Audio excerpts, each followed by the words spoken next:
নমস্কার বন্ধুরা, বং শেফ ঝুমা থেকে আমি মৌসুমি। আজকে আবার একটা রান্না নিয়ে চলে এসেছি। এটা একটা আমিষ পদ। কয়েকদিন তো নিরামিষ দেখালাম। আজকে বানাবো আমি হাঁসের ডিমের চন্দ্রপুলি। তবে এটা মিষ্টি জিনিস নয়, কিন্তু এটাতে কি কি লাগছে দেখো। একটু পেঁয়াজ কুচি, এগুলো ভাজার জন্যে, আর কাজু, নানা রকম একটু এই যেমন বাদাম থাকবে, কাজু বাদাম, একটু কাঠবাদাম, শুকনো লঙ্কা, পেঁয়াজ দিয়ে একটা মশলা বেটে রেখেছি আমি। একটু দইও দেবে তাতে, আর আদা বাটা, টমেটো পিউরি। আর লাগবে যেমনভাবে তৈরি করবে তেমনি। আমি ডিমকে আজকে আমি 3টে ডিমের বানাবো, তাই 3টে ডিম আলাদা আলাদা করে কুসুম শুদ্ধ, কুসুম যেন না ভাঙে সেইভাবে ঠিক করে রাখবে। আর এটা একটু ক্যাপসিকামগুলো রেখেছি ওপরে গার্নিশিংয়ের জন্যে। তাহলে চলো, আর এগুলো ক্যাপসিকামগুলো একটু বাটার দিয়ে আমি সতে করে নেব। এবারে আমি রান্নাটা শুরু করছি। রান্নাটা সর্ষের তেলে দিচ্ছি, তেলটা গরম হয়ে গেছে। একটু গরম মশলা ফোড়ন দিয়ে দিই, দিয়ে এই পেঁয়াজ কুচিগুলো খুব ভালো করে লাল করে ভাজতে হবে।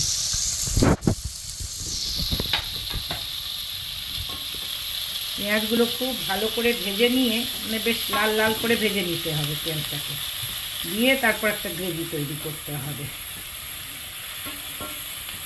এই পেঁয়াজটা লাল লাল করে ভাজা হয়ে গেছে, বেশ বেশ ভালো করে পেঁয়াজটা লাল লাল ভাজা হয়ে গেলে তারপরে আমি এবার একটু টমেটো পিউরিটা দেবো। টমেটো পিউরিটা দিয়ে একটু নাড়াচাড়া করে তারপরে যে পেঁয়াজটা বেটে রেখেছি, পেঁয়াজ, শুকনো লঙ্কা, একটু কাজু আর এমন, আর তার সাথে 1 চামচ দই দিয়েছি। এই বাটাটা এবারে এই গ্রেভিটা, এটা গ্রেভি করতে এটা কাজে লাগবে, বুঝেছো?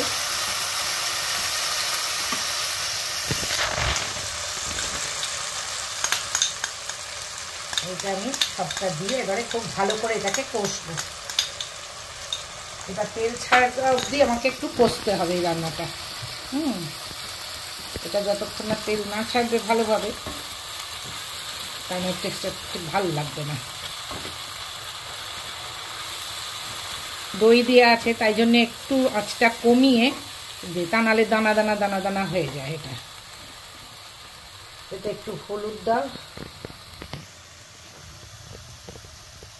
অল্প হলুদ, একটু লঙ্কা গুঁড়ো, কাশ্মীরি রেড চিলি দিচ্ছি আমি। হ্যাঁ,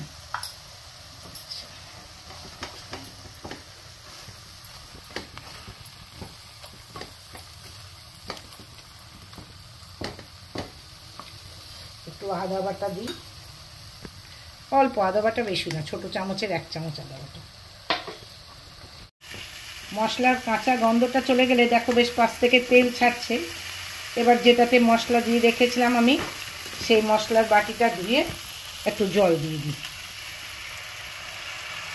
নুন দিইনি এখনো, এবার নুনটা দেবো একটু। এটা ভালো করে একটু ফুটে যায়, তারপরে এতে আমি ডিমগুলো দেবো। এতে এবারে নুনটা দিয়ে দিই একটু।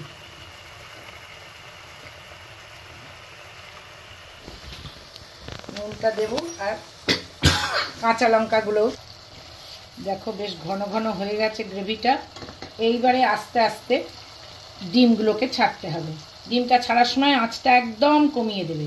ডিমটাকে একটু কায়দা করে ছাড়বে, যাতে সময় এই কুসুমটা যেন ভেঙে না যায়। খুব সাবধানে আস্তে আস্তে ডিমটাকে ছেড়ে দিতে হবে, একদম নাড়াচাড়া করা চলবে না। একটু জায়গা করে এবারে যে যেমন পারো, যদি বেশি হয় তাহলে একটু সেরকম সাবধানে একটু সরিয়ে সরিয়ে তখন দেবে। দিয়ে আমি এবারে একটু এটা এখন ঢাকা দিয়ে দিচ্ছি। এইবারে আমার এটা তৈরি হয়েই গেছে। দেখো এক একটা আলাদা আলাদা জায়গা কেমনভাবে এটা হয়ে গেছে, দেখতে বেশ সুন্দরই লাগছে। আর চাঁদের গায়ে যেমন থাকে দাগ গোল গোল করে, তেমনি এটা বেশ সুন্দর হয়ে গেছে। এবারে আমি এটা যে একটু মাখনের দিয়ে সতে করে রেখেছিলাম, সেটা একটু করে ছড়িয়ে দিচ্ছি, একটু গার্নিশিংয়ের জন্য, দেখতে ভাল লাগবে তাই।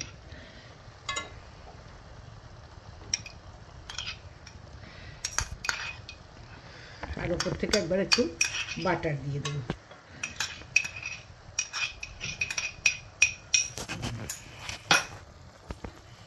একটুখানি বাটার দিয়ে 2 মিনিট স্ট্যান্ডিং টাইমে রেখে তারপরে এটা আমার ডিমের চন্দ্রপুলি হাঁসের ডিমের কমপ্লিট। এবার তোমরা আমার চ্যানেলটাকে, ইউটিউব চ্যানেলটাকে লাইক করো, কমেন্ট করো এবং সাবস্ক্রাইব করো, যাতে তোমাদের কাছে নোটিফিকেশান চলে যায়।